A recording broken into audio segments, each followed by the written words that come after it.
अस्सलाम वालेकुम।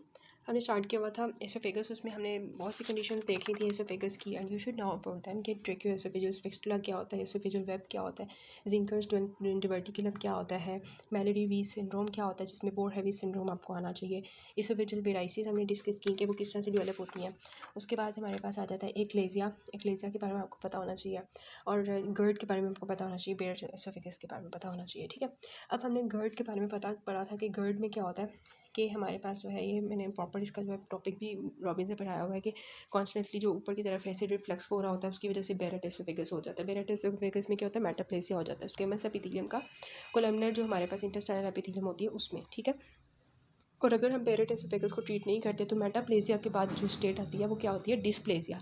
और डिस्प्लेसिया को भी हम अगर ट्रीट नहीं करते, जो कि हमें करना चाहिए इन द फॉर्म ऑफ कि हम उसके एसोफेगस का वो पार्ट ही निकाल देते हैं जो कि डिस्प्लेस्टिक हुआ होता है। ठीक है, फिर भी हम ट्रीट नहीं करते तो फिर वहाँ पे कैंसर डेवलप हो जाता है। ठीक हो गया, और कौन सा कैंसर डेवलप होता है, एडिनोकार्सिनोमा। ठीक है, तो हमारे जो स्टमक के कैंसर्स होते हैं, स्टमक कह रही हूँ, एसोफेगस के कैंसर्स होते हैं, वो एडिनो होता है और स्क्वेमस होता है। इसमें जो एडिनो कार्सिनोमा होता है ना, इसमें एक्चुअली हमारे पास गर्ड या पैरेट एसोफेगस की वजह से जो कैंसर डेवलप होता है वो एडिनो कार्सिनोमा होता है। ठीक है, तो एडिनो कार्सिनोमा क्या होता है आपको पता ही है, बहुत दफ़ा आपने पढ़ लिया कि एडिनो मीन्स ग्लैंड्स। ठीक है, तो ग्लैंड्स की प्रोलिफरेशन की वजह से जो कैंसर बनता है उसको हम एडिनो कार्सिनोमा कहते हैं। ये मोस्ट कॉमन टाइप है हमारे एसोफेजियल कार्सिनोमा का। ठीक है, किस वजह से होता है, बेरेट एसोफेगस की वजह से होता है। कहाँ पे होता है, लोअर 1/3 ऑफ एसोफेगस में होता है। ठीक हो गया, जहाँ पे वो सारा सिस्टम हो रहा था।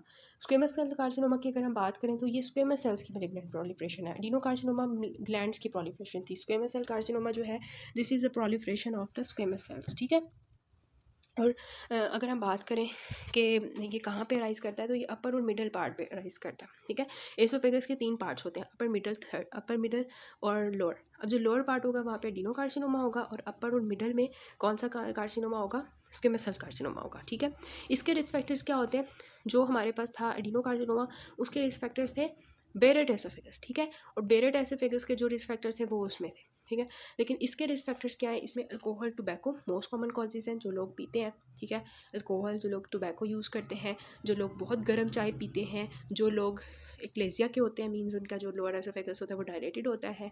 ठीक है, और हमने उसमें देखा था कैसे मेरेंटेरिक प्लेक्सस खराब हुआ था। एसोफेगल वेब के जो प्लमर विंसेंट सिंड्रोम के लोग होते हैं वो भी हमने देखे थे कि किस तरह से उनका वेब बना होता है, सारा खाना पीछे आ रहा होता है, उनको आयरन डेफिशिएंसी होती है, उनकी बीफी रेड टंग होती है, ये सब कुछ हमने देखा था प्लमर विंसेंट में। ठीक है, वो लोग जिनको एसोफेगल इंजरी हुई हो किसी भी वजह से।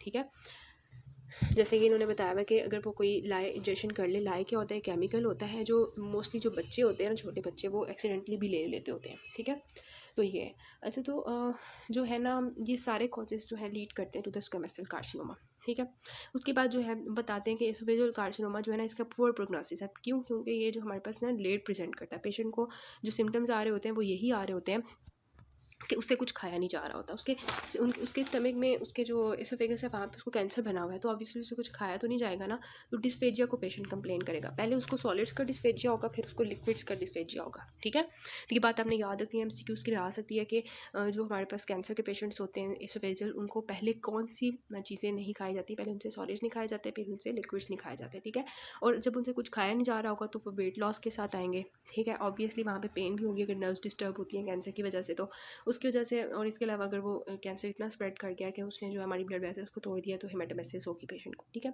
अब स्क्वेमस सेल कार्सिनोमा जो होता है ना, इसके अंदर होर्स वॉइस भी होती है। क्यों, हमारे पहले रेंजियल नर्व की इन्वॉल्वमेंट हो जाती है, कफ भी होती है क्योंकि ट्रैकियर इन्वॉल्वमेंट भी हो जाती है, कैंसर स्प्रेड करता है ना। ठीक है, तो एसोफेगस के बिल्कुल सामने ही हमारा ट्रैकिया पड़ा हुआ है, तो वो कैंसर जब हमारे ट्रैकिया के ऊपर प्रेस करेगा, हमारे लेरिंग्स के ऊपर प्रेस करेगा ऊपर की तरफ, लेरेंजियल नर्व के ऊपर, तो ऑब्वियसली पेशेंट को जो है कफ की कंप्लेन होगी, पेशेंट को जो है होर्स वॉइस की कंप्लेन होगी। ठीक हो गया, अब जो हमारे लिम्फ नोड्स की लोकेशन होती है वो डिपेंड करती है कि कौन से लेवल ऑफ एसोफेगस पे हमारा कैंसर है।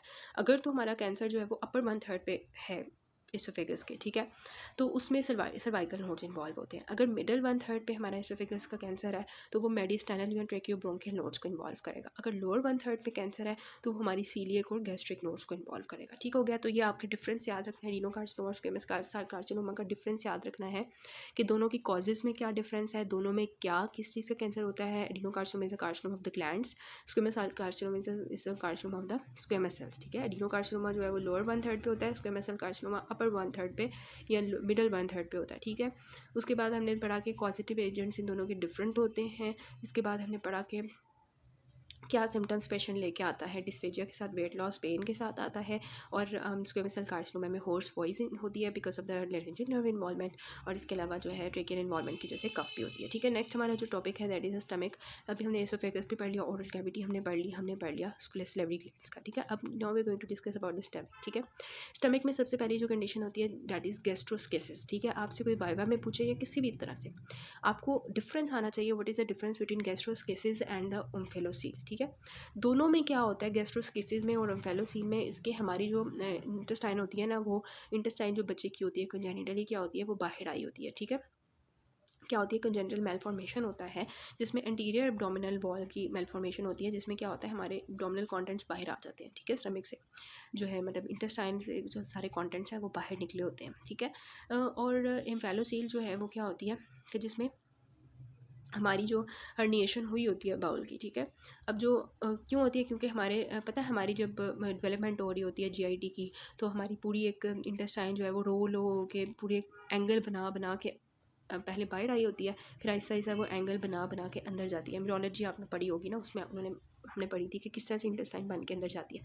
अगर किसी के अंदर ऐसी प्रॉब्लम हो कि उसकी इंटेस्टाइन जो है वो बाहर निकली हुई है, वो अंदर नहीं गई, वो हर्निएटेड ही है। ठीक है, तो उसको हम कहते हैं कि हर्निएशन ऑफ द बाउल। ठीक है, due to the failure of the herniated intestine to return to the body cavity during development के दौरान क्या होता है, हमारी जो हर्निएटेड इंटेस्टाइन्स होती हैं, जो बाहर आई होती हैं इंटेस्टाइन्स, वो रिटर्न नहीं होती, बैक नहीं जाती बॉडी कैविटी में। ठीक है, और बहुत इंपॉर्टेंट चीज़ होती है कि जो एम्फेलोसील होती है ना, इसमें भी इंटेस्टाइनल कंटेंट्स बाहर होते हैं, गैस्ट्रोस्किसिस में भी इंटेस्टाइनल कंटेंट्स बाहर होते हैं हमारे, लेकिन जो एम्फेलोसील होती है उसमें जो इंटेस्टाइनल कंटेंट्स होते हैं उनको कवर किया होता है पेरिटोनियम ने। ठीक है, और एमनियन ने कवर किया होता है, जबकि गैस्ट्रोस्किसिस में जो है वो उसको किसी चीज़ ने नहीं कवर किया होता। ठीक है, मतलब कि उसको किसी एमनियन ने कवर नहीं किया होता। इनकी मैं पिक्चर्स आपको दिखा लेती हूँ पहले। दिस इज़ एक्चुअली द एम्फेलोसील, जिसमें क्या हुआ है कि एम्बिलिकल कॉर्ड जो है मतलब उसके अंदर सारा वो इंटेस्टाइनल कंटेंट्स बाहर आए हुए हैं, लेकिन उसको पेरिटोनियम कवरिंग है।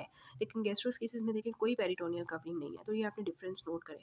ये इसके ऊपर पेरिटोनियल कवरिंग है, तो ये कौन सी होगी, एम्फेलोसील होगी। ठीक है, तो ये एम्फेलोसील होगी। अब इसके ऊपर देखें कोई पेरिटोनियम की कवरिंग नहीं है, ये खाली इंटेस्टाइनल कंटेंट्स बाहर आए हुए हैं। So this is actually what, this is gastroschisis. ठीक है, तो gastro mean stomach and schisis mean split. ठीक है, तो इससे आपने याद रखना है। Next topic is about the pyloric stenosis. आपको पता है हमारा स्टमक होता है ऐसे करके। ठीक है, और इसका ये ऊपर कार्डिक स्फिंक्टर होता है, नीचे वाला जो स्फिंक्टर होता है that is the pyloric sphincter. ठीक है, अगर किसी पेशेंट का जो है वो पाइलोरिक स्टेनोसिस हो जाए, मतलब वो बंद हो जाए, ठीक है, तो ऑब्वियसली स्टमक का खाना जो है वो ड्यूडेनम में नहीं जा पाएगा ना, तो इधर ही जमा होना शुरू हो जाएगा। तो मसला सारा ये है कि कंजेनिटली क्या होता है, पाइलोरिक स्फिंक्टर का जो स्मूथ मसल होता है उसकी हाइपरट्रॉफी हो जाती है, ज़्यादातर मेल्स के अंदर होती है।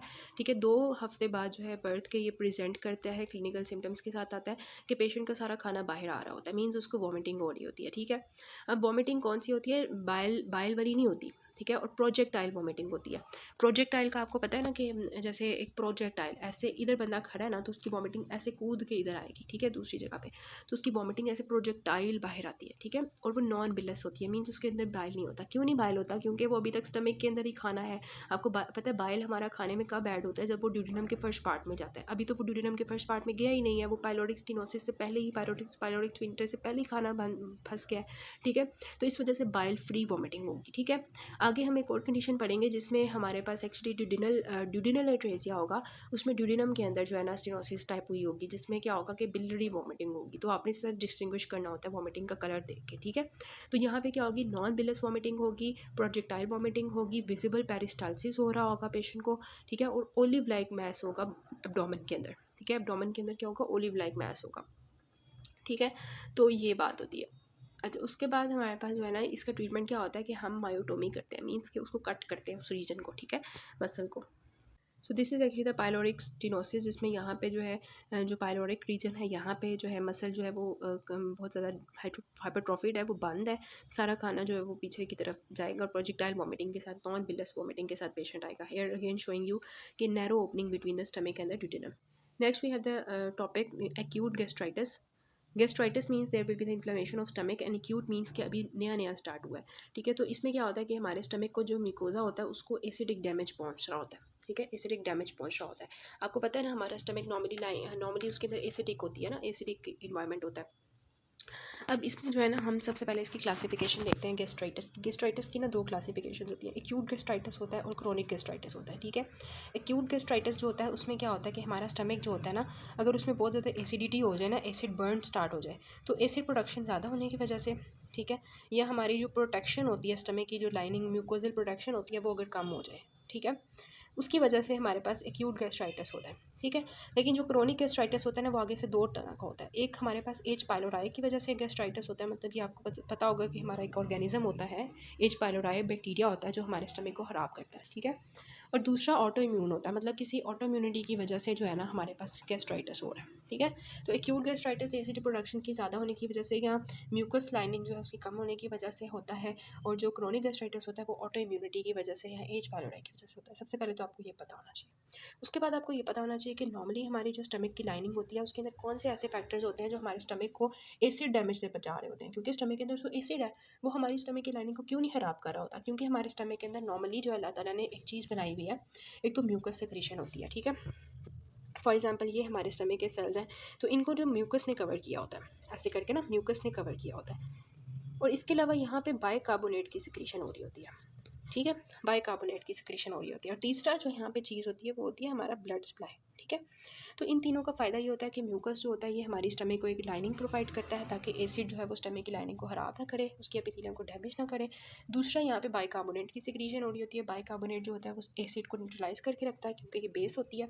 तीसरा यहाँ पे ब्लड सप्लाई होता है। ब्लड सप्लाई क्या होता है, इसमें एक तो न्यूट्रिएंट सप्लाई मिल रहा होता है ब्लड के थ्रू, और दूसरा ये होता है कि कोई भी टॉक्सिक मटीरियल आया तो ये ब्लड सप्लाई के थ्रू जो है ना यहाँ से गायब हो जाता है। तो ये तीन हमारे जो है ना प्रोटेक्टिव फैक्टर्स होते हैं, हमारे स्टमक को प्रोटेक्ट कर रहे होते हैं। लेकिन किसी भी वजह से अगर ये तीनों फैक्टर्स, ब्लड सप्लाई कॉम्प्रोमाइज़ हो जाए, या बाइकार्बोनेट की सिक्रीशन कम हो जाए, या हमारे पास म्यूकस लाइनिंग ख़राब हो जाए, ठीक है, तो उसकी वजह से भी पेशेंट की जो स्टमक होगा उसको एसिडिक अटैक होना शुरू हो जाएगा, ठीक है, एसिड बर्न स्टार्ट हो जाएगा। तो उसकी स्टमक की लाइनिंग ख़राब हो जाएगी, which can lead to gastritis. और गैस्ट्राइटिस को अगर हम ट्रीट नहीं करते तो वहाँ पे अल्सर्स बनना शुरू हो जाते हैं, ठीक है। तो इसको हम देख लेते हैं कि एक्यूट गैस्ट्राइटिस क्या होता है, कि इसमें एसिडिक डैमेज होता है हमारे स्टमक म्यूकोजा को। क्यों होता है, क्योंकि म्यूकोजल डिफेंसेस ख़राब हो गए हैं, एसिडिक एनवायरनमेंट जो है वो ज़्यादा हो गया, ठीक है, इम्बैलेंस हो जाता है इन दोनों के दरमियान में।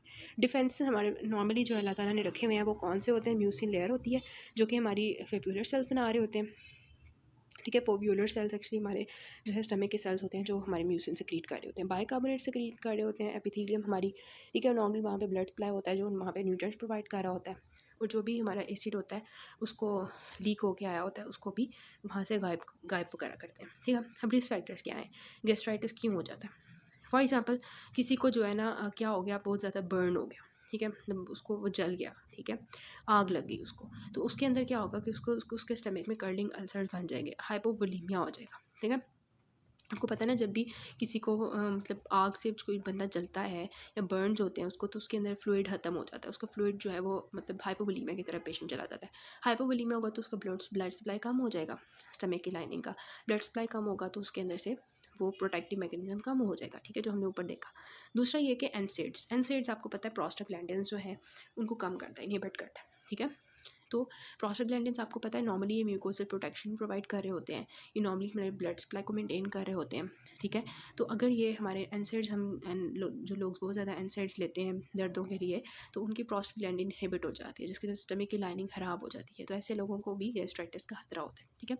अल्कोहल तो हमारी स्टमक की लाइनिंग को ख़राब कर, उसके अलावा कीमोथेरेपी ख़राब करेगी। उसके अलावा हमारे पास कुशिंग अल्सर्स अगर हो जाते हैं इंट्राक्रेनियल प्रेशर ज़्यादा होने की वजह से, ठीक है, उसकी वजह से भी ज़्यादा होता है, ठीक है।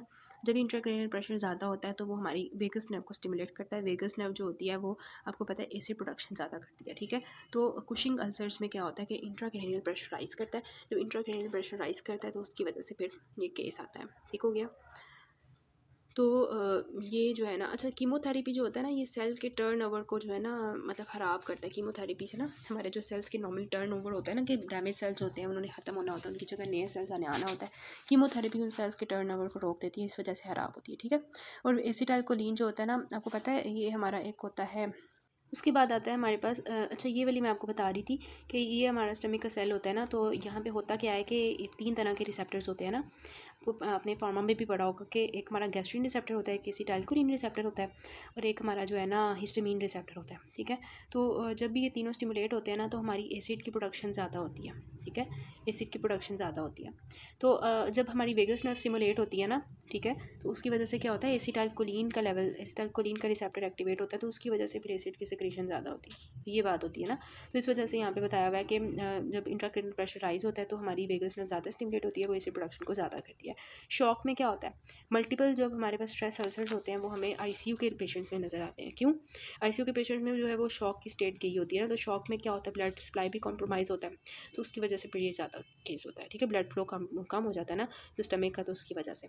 अच्छा, उसके बाद जो है हमारे पास जब भी एसिड डैमेज होता है हमारे स्टमक की, तो उसकी जो सुपरफिशियल लाइनिंग होती है ना स्टमक की, उसकी इन्फ्लेमेशन होती है पहले, फिर इरोजन हो जाती है, और फिर अल्सर हो जाता है। इरोजन होता है कि ये सुपरफिशियल लेयर्स जो है ना ऐसे ख़त्म हो रही हैं, ठीक है, जैसे मैं ये इसको ख़त्म कर रही हूँ। अल्सर होता है कि वो ख़त्म हो गई हैं और नीचे से जो है ना इस तरह से अल्सर्स बनना शुरू हो गए, खड्डा बन गया, ठीक है।